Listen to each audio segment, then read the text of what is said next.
Recently, we held a massive 2022 AutoGuide compact SUV comparison presented by NRS Brakes.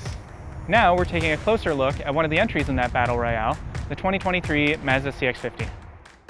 We want to take a second to thank our sponsor, NRS Brakes. NRS Brakes offer galvanized brake pads which use a friction material that's mechanically attached, not glued, to the galvanized steel backing plate, making them the longest lasting and quietest brakes in the market. Find out more about NRS Brakes in the link in the description below.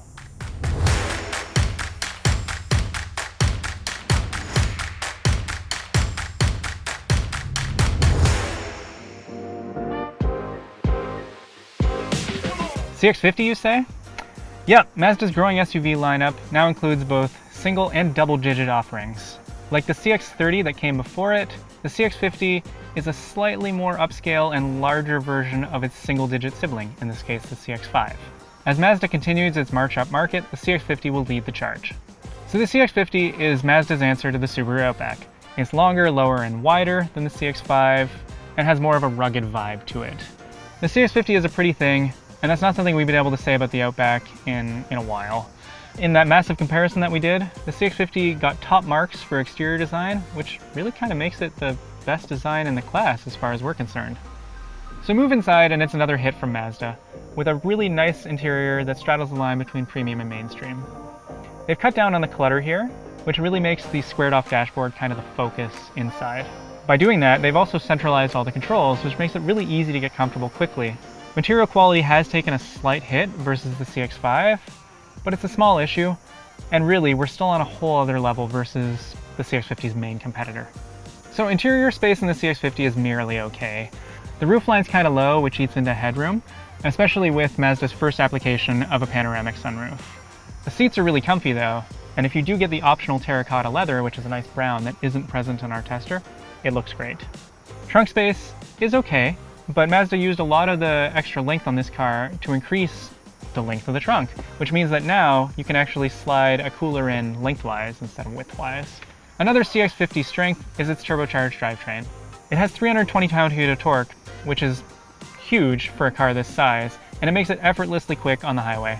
And to be honest, the CX-50 kind of needs that power because it only has a 6-speed automatic transmission. On the plus side, the 2.5 is a fairly low-key engine when you're driving, so it sort of fades into the background, which really helps give the CX-50 that premium feel compared to other cars.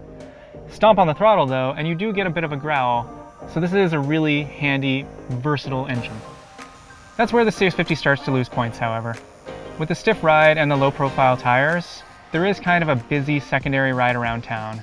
In a family vehicle, that's a bit of a problem.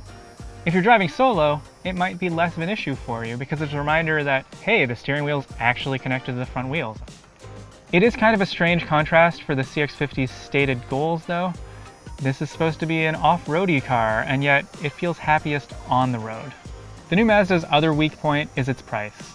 It is one of the pricier options in the category, and while it does have things like ventilated seats or a 360-degree camera, you still will miss some things on the spec sheet, like say the Nissan Rogue's triple zone climate control or a fully digital instrument panel. Mazda's infotainment system continues to frustrate.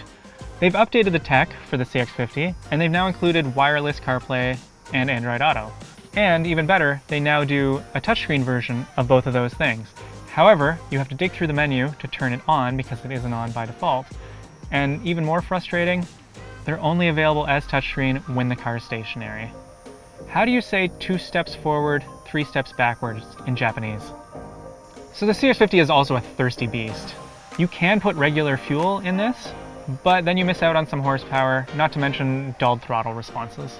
Mazda has confirmed that a hybrid model is coming, and we're thinking that might be the sweet spot of the lineup once it launches.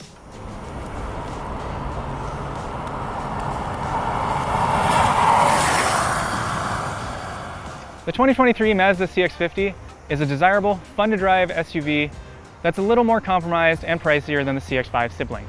However, it's also prettier, and it comes with exclusive features that you can't get on the CX-5.